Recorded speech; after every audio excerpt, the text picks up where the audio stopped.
आए अल्लाह के नबी, इन्होंने शबे बारात का त्यौहार भी मनाया, इन्होंने 12 रबीउल अव्वल को जुलूस भी निकाला, इन्होंने मुहर्रम की 10 तारीख को ताज़िये भी निकाले, इन्होंने कब्रों पर जाकर के चादर भी चढ़ाई। आए अल्लाह के नबी, इन्नका ला तदरी मा अहदसू बादक, आप नहीं जानते कि इन्होंने आपके दीन की शक्ल कैसी बना डाली, इन्होंने आपके दीन को कितना बदल डाला।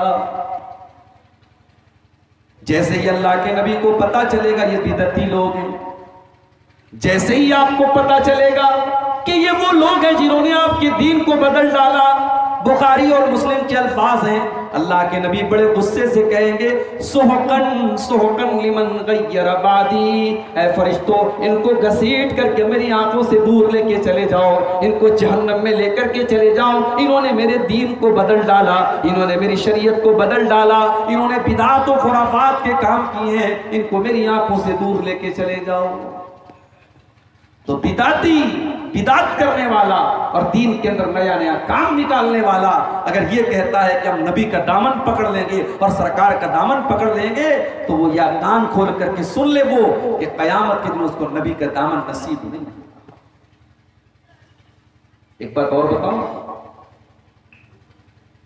मुशरिक के लिए कयामत के दिन अल्लाह के नबी शफाअत भी नहीं करेंगे। अल्लाह के नबी शफाअत करेंगे अपनी उम्मत के लिए, मगर आपकी उम्मत में भी अगर कोई मुशरिक होगा, कोई शिर्क करने वाला होगा, कोई अल्लाह के अलावा किसी और के आगे हाथ फैलाने वाला और किसी और के आगे सर झुकाने वाला होगा, अल्लाह के नबी उसके लिए शफाअत नहीं करेंगे। आप पूछेंगे इसकी दलील क्या है? आइए दलील आपको दे देता हूं, बुखारी की रिवायत, तो मुस्लिम की रिवायत। अल्लाह के नबी के सहाबी हजरत अबू हुरैरा रज़ी अल्लाह ताला अन्हु अल्लाह के नबी के पास आते हैं और एक बड़ा ही इंपॉर्टेंट सवाल करते हैं, बड़ा ही अहम सवाल करते हैं। क्या सवाल करते हैं?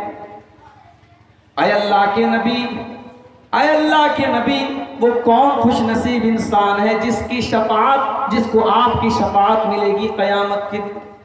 मन आसादुन्नासी भी शफाअती का या रसूल अल्लाह, आए अल्लाह के रसूल, कल कयामत के दिन वो कौन सा खुश नसीब इंसान है जिसको आपकी शफाअत नसीब होगी, जिसकी आप सिफारिश करेंगे, जिसको जहन्नम से बचाने की आप अल्लाह से रिक्वेस्ट करेंगे, जिसको जन्नत में डालने की आप अल्लाह से गुजारिश करेंगे, वो कौन खुश नसीब होगा?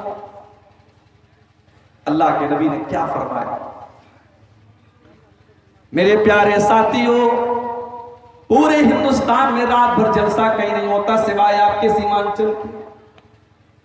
2-2 घंटे की तकरीर पूरे इंडिया में कहीं नहीं होती सिवाय आपके शेरशाबादी और सिवाय सीमांचल और बंगाल के इलाकों। गौर कीजिए आप, कम से कम 7 या 8 साल से तो मैं तकरीर करने आपके इलाके में आ रहा हूं। मुझसे पहले न जाने किस दौर से ये जलसे चले आ रहे हैं, रात भर तकरीरें हम सुन रहे हैं, लेकिन समाज के ऊपर कोई असर नहीं पड़ रहा है। जो बेनमाजी था वो आज भी बेनमाजी है, जो गलत काम करता था वो आज भी गलत काम कर रहा है। वजह क्या है? वजह यह है कि हम हदीसों को सुनते तो हैं मगर एक कान से सुन करके दूसरे कान से उड़ा देते हैं। हम जब अल्लाह के रसूल की हदीसों को सुनते हैं तो ये सोच करके नहीं सुनते कि हम इसके ऊपर अमल करेंगे, हम इसको अपनाएंगे।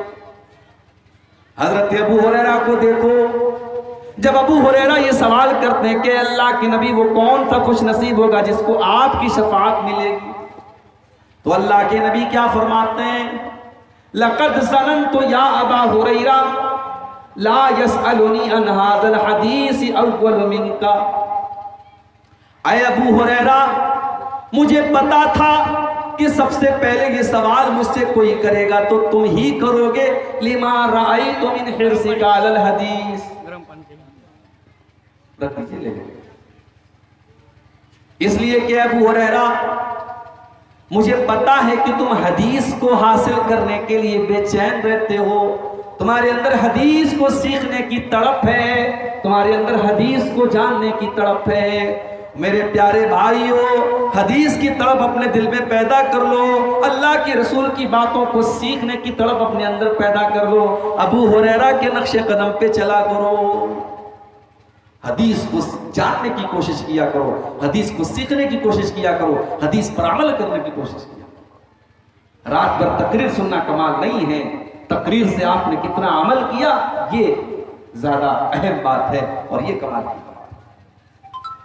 अल्लाह के नबी ने फरमाया कि अबू हुरैरा, कयामत के दिन वो खुश नसीब इंसान जिसको मेरी शफाअत मिलेगी, मन काला ला इलाहा इल्लल्लाह खालिसन मिन क़िबल नफ्सिही, जो दिल से ला इलाहा इल्लल्लाह कहेगा, जो तौहीद के ऊपर रहेगा, जो शिर्क से अपने आप को बचाएगा, जिसने दुनिया में शिर्क नहीं किया होगा, जो तौहीद पर दुनिया से मरा होगा, उसको मेरी शफाअत नसीब होगी।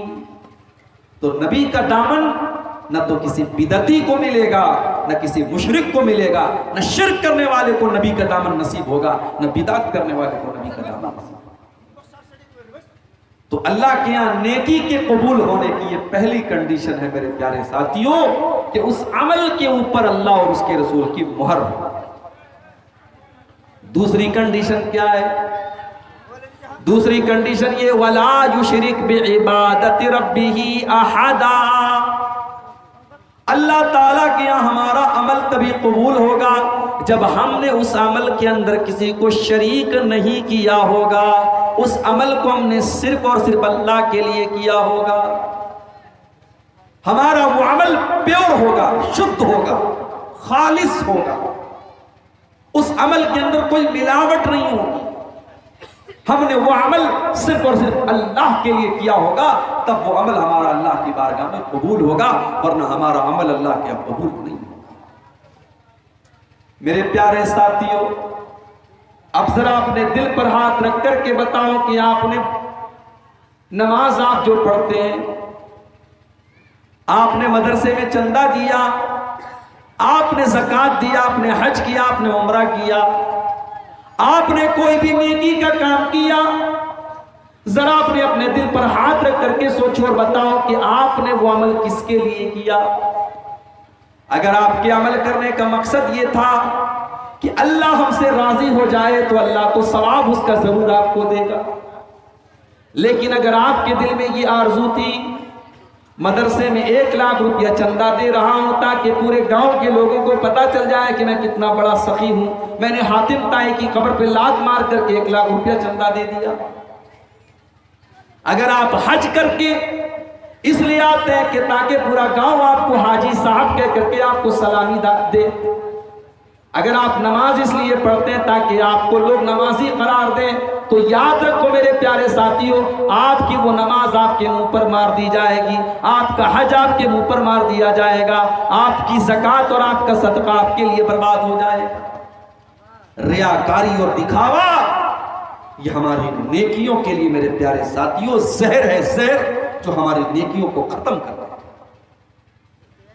इसीलिए अल्लाह ने कुरान के 3 पारे में फरमाया, या अय्युहल्लज़ीना आमनू ला तुबतिलू सदकातिकुम बिल मन्नि वल अज़ा। ऐ ईमान वालो, जब तुम अल्लाह की राह में सदका और खैरात दिया करो, जब तुम दान दिया करो, जब तुम चंदा दिया करो, तो उस पर एहसान न जताया करो और किसी को तकलीफ न दिया करो। अगर ऐसा करोगे तो तुम्हारा सदका बर्बाद हो जाएगा। कल्लज़ी युनफ़िक़ु मालहु रिआअन नास, ऐ ईमान वालो, तुम उनकी तरह न हो जाना जो सदका तो करते लेकिन लोगों को दिखाने के लिए करते हैं, जो मुनाफिकों का तरीका है, जो काफिरों का तरीका है। ऐ मुसलमानों, तुम वो तरीका मत अपनाना। रियाकारी और दिखावा ये काफिरों का तरीका है, ये मुनाफिकों का तरीका है। मोमिन नमाज पढ़ता है तो ये सोच करके पढ़ता है कि ये मेरी जिंदगी की आखिरी नमाज है। जब मोमिन नमाज पढ़ता है तो दिल उसका नमाज की तरफ लगा रहता है, दिमाग उसका नमाज की तरफ लगा रहता है। और जब मुनाफिक नमाज पढ़ता है तो कुरान करीम में अल्लाह बयान करता है वइज़ा क़ामू इलस्सलाति क़ामू कुसाला। जब ये मुनाफिक लोग नमाज पढ़ने के लिए आते हैं बड़ी सुस्ती के साथ, बड़ी काहिली के साथ आते हैं। युराऊन अन्नास, ये लोगों को दिखाने का काम करते हैं। ये अल्लाह के लिए नमाज नहीं पढ़ते, ये लोगों को दिखाने के लिए नमाज पढ़ते हैं। वला यज़कुरून अल्लाह इल्ला कलीला, और ये बहुत कम अल्लाह को याद करते हैं, ये बहुत थोड़ा सा अल्लाह को याद करते हैं। रियाकारी करना ये काफिरों की निशानी है, मुनाफिकों की निशानी।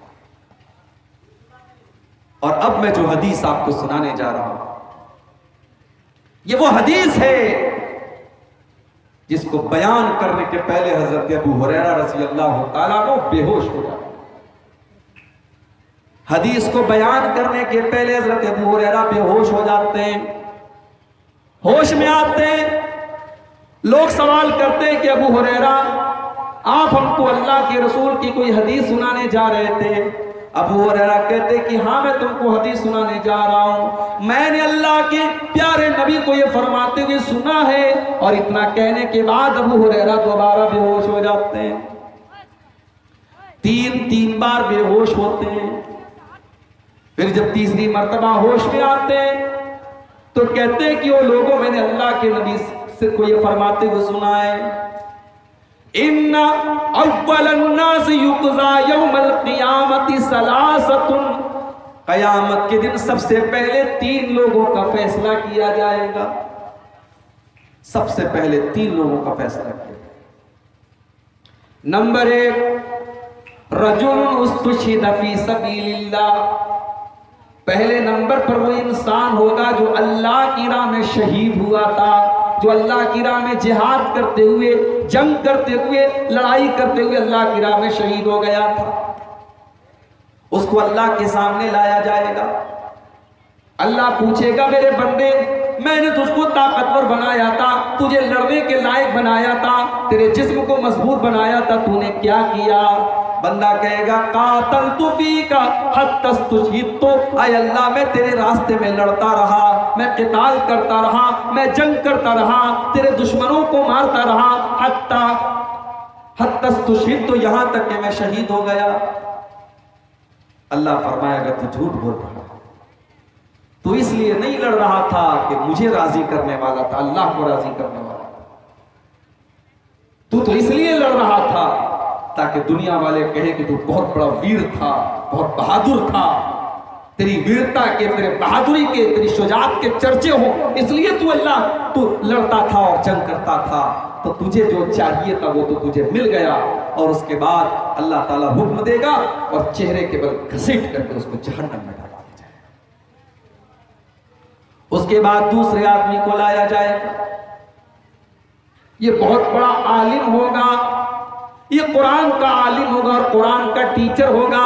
वरजुलुन तअल्लमल इल्मा व अल्लमहु, इसने इल्म दीन को सीखा होगा, सिखाया होगा। अल्लाह पूछेगा मेरे बंदे मैंने तुझे दीन का आलिम बनाया, तुझे दीन की समझ अता फरमाई, तूने क्या किया? बंदा कहेगा अल्लाह मैं दीन को सीखता रहा और दीन को सिखाता रहा। अय अल्लाह मेरा मकसद ये था कि तू खुश हो जाए, तू राजी हो जाए। अय अल्लाह तेरी रजा के लिए, तुझे खुश करने के लिए मैंने दीन को सीखा और सिखाया। अल्लाह फरमाएगा कज़ब्ता, तू झूठ बोल रहा है, तूने इसलिए दीन को सिखाया, तूने इसलिए दीन को सीखा, तूने कुरान को इसलिए पढ़ा लियुक़ाल इन्नहु क़ारिउन, ताकि दुनिया कहे कि ये कुरान का बहुत बड़ा कारी है, ये बहुत बड़ा अल्लामा है, ये बहुत बड़ा आलिम है, दुनिया वाले तेरी तारीफ करें। तूने तारीफ बटोरने के लिए सारा काम किया था। तो तुझे जो चाहिए था वो तो मिल गया।